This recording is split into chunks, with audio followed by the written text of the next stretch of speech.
Hi friends, welcome to our channel Dharani vutukuru kitchen. ఈరోజు నేను మీకు మెక్సికన్ రైస్ చూపించబోతున్నానండి. ఇది చాలా డిఫరెంట్ టేస్ట్తో చాలా సూపర్గా ఉంటుంది. ఈ రైస్ ఇది ఈజీగా ప్రిపేర్ చేసుకోవచ్చు. పిల్లలకు కూడా లంచ్ బాక్స్లో ప్రిపేర్ చేసి పెట్టేసేయచ్చండి. చాలా ఈజీగా ఉంటుంది, చాలా డిఫరెంట్ టేస్ట్తో చాలా బాగుంటుంది. వీటికి కావాల్సిన ఇంగ్రీడియంట్స్ చూసేద్దాము. ఎల్లో క్యాప్సికమ్ తీసుకోవాలండి. ఒక ఎల్లో క్యాప్సికమ్ తీసుకున్నాను, సన్నగా కట్ చేసుకోవాలి. రెడ్ క్యాప్సికమ్ కూడా అంతే, అన్నీ సన్నగా కట్ చేసుకోవాలి. Green capsicum and onions, carrot ఒకటి తీసుకున్నాను, ఆనియన్ కూడా ఒకటి తీసుకున్నాను.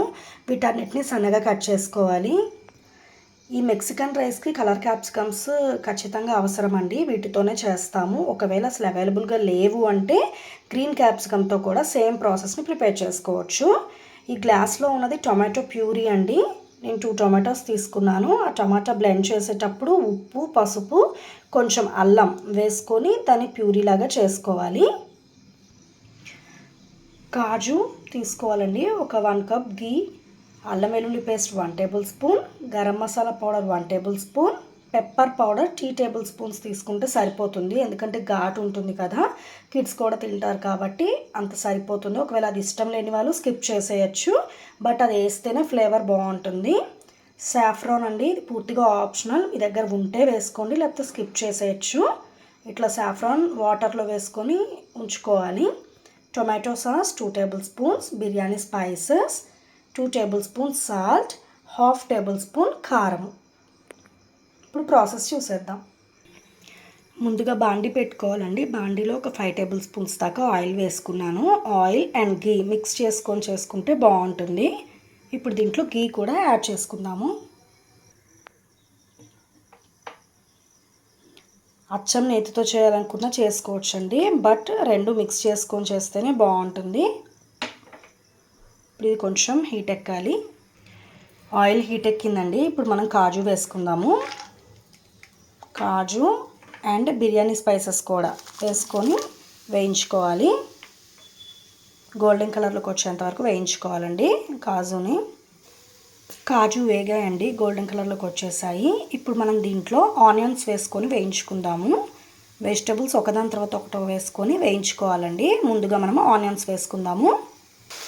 ఆనియన్స్ వేసుకున్నానండి, కొంచెం వేగితే సరిపోతుంది. మీడియం ఫ్లేమ్లో పెట్టుకొని చేసుకోండి. మరీ హైలో కాకుండా మరీ లోలో కూడా కాకుండా మీడియం ఫ్లేమ్ అయితే కరెక్ట్గా సరిపోతుంది. కొంచెం వేగితే సరిపోతుంది, మరి డీప్ ఫ్రైగా అవసరం లేదు.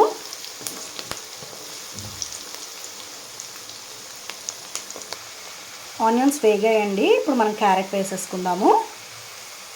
క్యారెట్ కూడా వేసుకున్నానండి. ఇప్పుడు ఈ 3 క్యాప్సికమ్ని కూడా దాంట్లో వేసుకొని వేయించుకోవాలి. ఈ 3 ఒకటేసారి వేసేసుకుందాము. అన్ని వెజిటబుల్స్ అన్నీ వేసేసుకున్నానండి. 3 క్యాప్సికమ్స్, క్యారెట్ అండ్ ఆనియన్. ఇవి కొంచెం వేగాలి. మనం మూత పెట్టేసుకొని ఉంచుకుందాము. మూత తీసి చూసుకుందామండి ఎంతవరకు వేగాయో. మంచిగా వేగాయండి. ఇలా అంటే మెత్తగా కూడా అనిపిస్తుంది ముక్క. వేగిపోయాయి మంచిగా. ఇప్పుడు దీంట్లో అల్లం వెల్లుల్లి పేస్ట్ వేసుకుందాము. ఇది కూడా వేసుకొని కొంచెం పచ్చివాసన పోయేంత వరకు వేయించుకోవాలి. ఇప్పుడు మనం దీంట్లో టొమాటో సాస్ యాడ్ చేసుకుందాము. Tomato sauce and tomato puree కూడా దీంట్లో వేసుకొని టొమాటో పచ్చి స్మెల్ అంతా పోయేంత వరకు మంచిగా వేయించుకోవాలండి. ఇప్పుడు మనం దీంట్లో మసాలా పౌడర్ యాడ్ చేసుకుందామండి. టమాటో ప్యూరీ అంతా వేగింది. మసాలా పౌడర్ అండ్ ఒకదాని తర్వాత ఒకటి అన్నీ వేసేసుకోవాలి. Salt, pepper powder,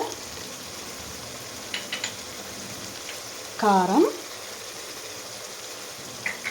and saffron water, ఇది కూడా యాడ్ చేసుకొని అంతా మిక్స్ చేసుకోవాలి. ఇదంతా మిక్స్ చేసుకున్నానండి. వెజిటబుల్స్కి అంతా మసాలా పట్టాలి కదా, ఫ్లేవర్ అంతా. సో కాసేపు వేయించుకుంటే సరిపోతుంది. నేను బాస్మతి రైస్ని ముందుగానే ఉడికించుకున్నానండి, ఇలా పొడపొల్లాడుతూ. ఈ గ్లాస్ రైస్ తీసుకున్నానండి. ఈ గ్లాస్తో 2 గ్లాసెస్ రైస్ తీసుకున్నాను. 2 glasses rice, 4 glasses of water. మీరు ఒకవేళ 1 గ్లాస్ క్వాంటిటీ అయితే గ్లాస్ రైస్కి 2 గ్లాసెస్ ఆఫ్ వాటర్ క్వాంటిటీ తీసుకోవాలి. అప్పుడే ఇలా పొడపొల్లాడుతూ వస్తుంది. రైస్ బాయిల్ అయ్యేటప్పుడు కొంచెం 1 టేబుల్ స్పూన్ ఆయిల్ వేస్తే అంటే పొడపొల్లాడుతూ ఉంటుందండి, ముద్దగా కాకుండా. అప్పుడు చాలా బాగుంటుంది రైస్ అనేది కూడా. ఇదంతా వేగిందండి, చూసారు కదా, ఆయిల్ అండ్ గీ కూడా పైకి రిలీజ్ అవుతుంది మంచిగా. ఇప్పుడు ఆ రైస్ని దీంట్లో వేసుకొని మిక్స్ చేసేసుకుందాము. ఇలా రైస్ వేసుకొని మిక్స్ చేశానండి, చూసారు కదా. ఒక 2 minutes పాటు అంతా వేగితే సరిపోతుంది. సర్వింగ్ ప్లేట్లోకి తీసుకోవడమే. రైస్కి అంతా కూడా మసాలా ఫ్లేవర్ అనేది పట్టేసింది. ఇప్పుడు మనం స్టవ్ ఆఫ్ చేసుకొని సర్వింగ్ ప్లేట్లోకి తీసేసుకుందాం. సర్వింగ్ ప్లేట్లోకి తీసేసుకున్నానండి. ఇలా కొత్తిమీరతో పైన గార్నిష్ చేసుకుంటే బాగుంటుంది. చూసారు కదా, ఎంతో కలర్ఫుల్గా ఉంది. టేస్ట్ కూడా అంతే సూపర్గా ఉంటుంది. మీరు కూడా కంపల్సరీగా ట్రై చేయండి. కిడ్స్ కూడా చాలా ఇష్టపడతారండి. లంచ్ బాక్స్లో ఎప్పుడు రొటీన్గా పెట్టకుండా ఇలా మెక్సికన్ రైస్ కూడా చేసి పెడితే వాళ్ళు కూడా ఎంజాయ్ చేసుకుంటూ ఫుడ్ని తినేస్తారు. ఈ రెసిపీ మీ అందరికీ నచ్చింది అనుకుంటున్నాను. నచ్చితే లైక్ చేయండి, షేర్ చేయండి, కామెంట్ చేయండి, సబ్స్క్రైబ్ చేయండి. పక్కనే ఒక బెల్ ఐకాన్ ఉంటుంది, అది క్లిక్ చేయండి. ఆల్ అనే ఆప్షన్ని ప్రెస్ చేస్తే మా న్యూ నోటిఫికేషన్స్ అన్నీ మీకు వచ్చేస్తాయి. నా ఛానల్కి ఫస్ట్ టైం విజిట్ చేసిన వాళ్ళైతే సబ్స్క్రైబ్ చేసుకోవడం అస్సలు మర్చిపోకండి. అన్ని వీడియోస్ చూడండి. ఇంట్రెస్టింగ్గా ఉంటే సబ్స్క్రైబ్ చేసుకోండి కంపల్సరీగా.